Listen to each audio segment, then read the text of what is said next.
So, a name in this series that has been mentioned as much or possibly more than Robert E. Lee or George G. Meade has been Winfield Scott Hancock. He has been named every episode so far, I believe, except our video on John Burns. Hancock, as we know, was the commander of the Second Corps of the Army of the Potomac at the Battle of Gettysburg. But there's so much more to Winfield Scott Hancock than just Gettysburg. Best place to start is at the beginning. That beginning would be Montgomery Square, Pennsylvania, on February 14th, 1824. Elizabeth Hawksworth Hancock and Benjamin Franklin Hancock gave birth to two identical twin boys, naming the first Hilary Baker Hancock and Winfield Scott Hancock. The son of a teacher, the young man grew up luckily with a good education, going to Norristown Academy in 1830s. Then in 1840, he was recommended for the United States Military Academy at West Point by his local congressman, Joseph Fornance. At West Point, Hancock would actually be quite an average student, graduating 18th in his class of 25 in 1844. He would, much like other cadets, be assigned to a regular infantry regiment. He would be stationed in the Indian Territory by the Red River Territory near the U.S.-Mexican border. The most exciting thing he would experience in this period was random native attacks and just keep local order in the territory. That would change in April of 1846, when the United States declared war on Mexico, following a battle between Mexican soldiers and U.S. cavalry across the Rio Grande in disputed territory. Hancock was actually removed from active duty, and he was sent to the home front, specifically Kentucky, to recruit men for the war. At this point, Hancock's charisma was being shown, but in 1847, he demanded to return to his regiment in Puebla. Commanded by his namesake, General Winfield Scott, Scott then would begin his campaign unopposed in Mexico City. It's at the fall of Mexico City, during the Battle of Chapultepec, that Hancock would first realize his sympathies for the Irish race.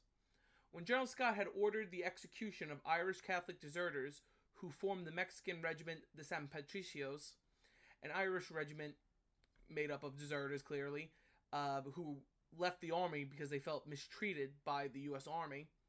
He sympathized with their plight, having fled their homeland, then just be abused by their adopted nation. They chose to fight for.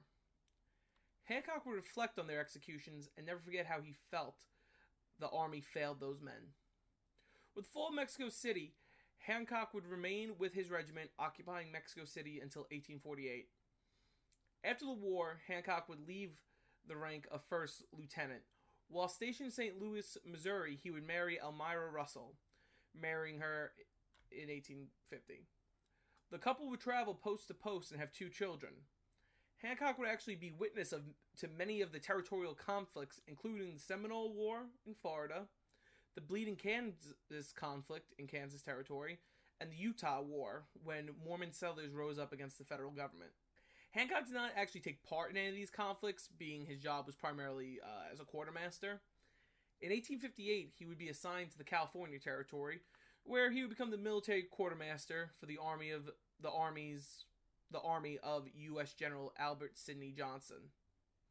While there, Hancock would become close to many of his fellow officers, including one Captain Louis Armistead, who became his best of friends. Also among these officers was John F. Reynolds. The group of friends would remain together until 1861, when Southerners under P.T. Beauregard fired on federal troops at Fort Sumter in Charleston Harbor, South Carolina. General Johnston would lead the Southern soldiers out, back to Texas. Armistead, with tears in his eyes, would say to Hancock, "You'll never know what this is costing me. But goodbye. Goodbye." When the Southerners returned to Texas, the officers in command were brought back to the east. Hancock was assigned to command the Union Army's quartermaster. However, on September 23, 1861, he was given the rank of Brigadier General of Volunteers and given an infantry brigade in General Baldy Smith's division in the new Army of the Potomac, commanded by George B. McClellan. It will be at the Battle of Williamsburg in May of 1862 Hancock would earn his famous nickname, the Superb, when McClellan was telegramming Washington and saying Hancock was superb today. The Battle of Williamsburg was a draw at the end of the day. Hancock had always took the initiative and was probably the singular reason it wasn't a defeat. Hancock would again be promoted in September of 1862 when General Israel Richardson, his division commander, was wounded and later died at the Battle of Antietam. So now Hancock was made commander of the 1st Division, 2nd Corps, commanded by Edwin Sumner of the Army of the Potomac. But after Antietam, McClellan, a Hancock ally, would be removed from command of the army. Now it will be General Burnside to turn to command the army. He would reorganize the army again, making Edwin Stanton the commander of one of Burnside's grand divisions, and named General Darius Couch the new 2nd Corps commander. Hancock will also be promoted in November to the rank of Major General. In December of 1862, Hancock was informed of General Burnside's plan to assault the town of Fredericksburg. He would beg and make overtures to Couch, Sumner, and Burnside to take the initiative and attack the city before the Army of Northern Virginia could outmaneuver them. They would ignore him, and the massacre of Fredericksburg would take place.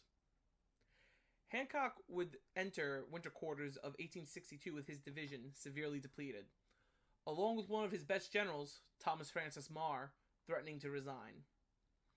In April of 1863, Hancock would protect the Army of the Potomac's retreat during the Battle of Chancellorsville. Hancock would also be shot and wounded in his abdomen. At this point, General Couch was furious with the new commander of the Army of the Potomac, Joseph Hooker, so he resigned in protest. Hooker then submitted Hancock for promotion to command the whole corps. This was celebrated posting by the army. Hancock had an extremely good relationship with now General John Reynolds of the 1st Corps, who was in command of the Union left, and the older commander of the 5th Corps, George Gordon Meade. On June 28th, his friend Meade would be made commander of the Army of the Potomac. Meade, not a political officer, did not wish to make Burnside's mistake of punishing McClellan allies, and kept Reynolds the commander of the Union left, but he also made sure that Hancock was given the power to take initiative and gave him his own autonomy. On July 1st, 1863, Reynolds would be killed at the Battle of Gettysburg, and Meade would give Hancock full command of the field until his arrival to the battlefield. Hancock would arrive at Cemetery Hill in Gettysburg midday on the 1st. After an argument over command with General Oliver Howard, who was by commission Hancock's senior, Hancock decided to dig in the 1st, 2nd, 3rd, and 11th Corps into the Union fishhook from Culp's Hill to Cemetery Hill down to the Godory Farm in the south. As we mentioned in our past few videos, he would be responsible for all 3 days, including the final repulse of Confederate soldiers at the Union Center. In a sad irony, those soldiers were led by his dear friend, Louis Armistead, who was one of the brigade commanders under George Pickett. And Armistead would unfortunately die. Later on, not at Pickett's charge. Hancock would recover and serve until the end of the war commanding the 2nd Corps, including at the Battle of Cold Harbor, where the Army as a whole would lose 13,000 men in a matter of only a few hours. Hancock would never forgive Ulysses S. Grant for the forced command to make the assault at the Confederate trenches. Something Grant himself would never forgive himself for either.